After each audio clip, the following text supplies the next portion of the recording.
One of the many things that Acting Attorney General Matt Whitaker had to answer for today was his tenure as Chief of Staff for former Attorney General Jeff Sessions. The Trump zero-tolerance policy of separating children from their parents started under Sessions. With that in mind, Congresswoman Pramila Jayapal lit into Whitaker about whether the administration has a way of tracking these separated families. Before or after the zero-tolerance policy was put into place, and I call it the zero-humanity policy, did the U.S. attorneys track when they were prosecuting a parent or legal guardian who had been separated from their child? There's only one answer to this. It's gone through the courts. You know, did we track it? Did you track when you were prosecuting a parent or legal guardian who had been separated from a child? I don't believe we were tracking that. You were not tracking it. That is the correct answer. And when parents are prosecuted and sentenced, they are in DOJ custody, correct?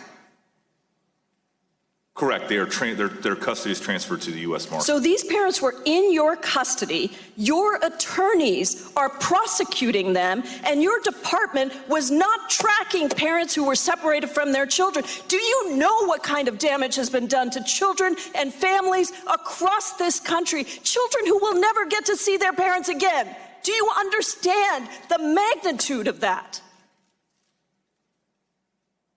I understand that the policy of zero tolerance. Has the Justice Department started tracking parents and legal guardians who were separated from their children at the border? The time of the gentlelady has expired. The witness may answer the question. Congresswoman, I appreciate your passion for this issue, and I know that you've been very involved on the front lines of this. This is about more than my passion. This is about the children's future, Mr. Whitaker. Joining me now is Congresswoman Pramila Jayapal, Democrat from Washington State. Congresswoman, thank you so much for being here tonight. Appreciate it. Thanks, Joy. Just watching that exchange between yourself and Acting Attorney General Whitaker, there's this incredible contrast between how impassioned you are, and we're talking about children who may never see their parents again, and kind of the weird sort of indifference, dismissiveness, just the way that he was looking away. I don't know. Did you, and then his answer about, oh, I know this is important to you. Did you feel condescended to? What was your reaction to just his attitude? Oh, absolutely. And it started from the minute he walked into the hearing. He was arrogant. He was dismissive. He was disrespectful. And then when it came to this, I actually think he didn't quite know what to do. First of all, he knew nothing about this. I mean, earlier I had said, did you know about family separation? He said it didn't happen. I said, there was a memo. There was a memo. And he said, no, that didn't happen. And I said, there were 4 Pinocchios to that statement that the Washington Post has afforded to this. And by the time we got to the end, I think, you know, this is such a compelling issue. Joy, you and I have talked about it before. Republicans and Democrats agree that this was a heinous crime that has been committed against thousands of children.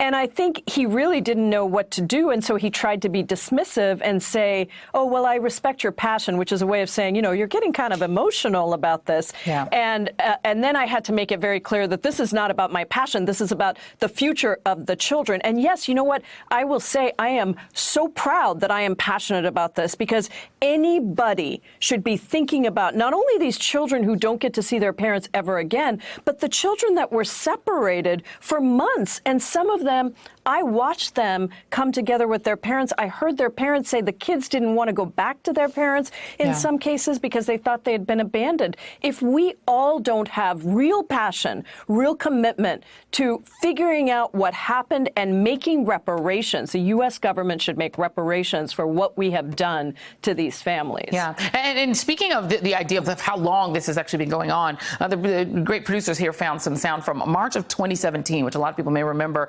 when it aired. And this is John Kelly, who at the time was Secretary of Homeland Security. This is before he was Donald Trump's chief of staff. And this was before the policy officially began. Take a listen. If you get some young kids who are coming in, managed to sneak into the United States with their parents, our Department of Homeland Security personnel going to separate the children from their moms and dads. We have tremendous experience in dealing with unaccompanied minors. We turn them over to HHS, and they do a very, very good job of either putting them in kind of foster care or linking them up with parents or family members in the United States. Yes, I am considering, in order to deter more movement along this terribly dangerous network, I am considering exactly that. They will be well cared for as we deal with their parents.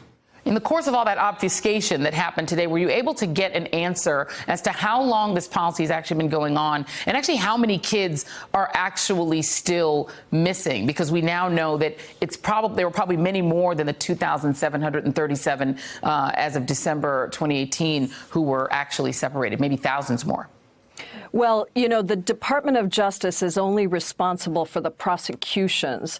We were supposed to have a hearing on Tuesday, which has now been canceled because of John Dingell's funeral, with HHS and DHS. And those were the questions that I have ready to ask them. But I will tell you that there are over 100 kids that are still in custody from the ones that we originally thought were the first ones that were being separated. And now HHS has come back and said, we don't know that we can ever separate them. You know, that's a court order that they're supposed to, that we can rejoin them with their parents. Reunite them with their parents. The court order is that they have to do that. And now they're saying it's not possible. On top of that, as you said, there are the thousands that happened before. And I'll tell you something else, Joy. When John Kelly says we're doing this to deter, that is actually illegal. The courts have ruled that you cannot detain and do what they are doing for deterrence purposes. So everything about this family separation policy, this zero humanity policy, was so wrong. And I really don't know, first of all, how we fix what we have done, but then also how we make reparations. I mean, these kids are traumatized, and the parents are traumatized, and we know from psychologists that that is real trauma, lasting trauma. Yeah, well, Congresswoman, if you can't be passionate about that and what's happening to these children, I'm not sure what you can be passionate about. Congresswoman Pramila Jayapal, thank you so much for joining us tonight. Hey there, I'm Chris Hayes from MSNBC. Thanks for watching MSNBC on YouTube. If you want to keep up to date with the videos we're putting out, you can click subscribe just below me or click over on this list to see lots of other great videos.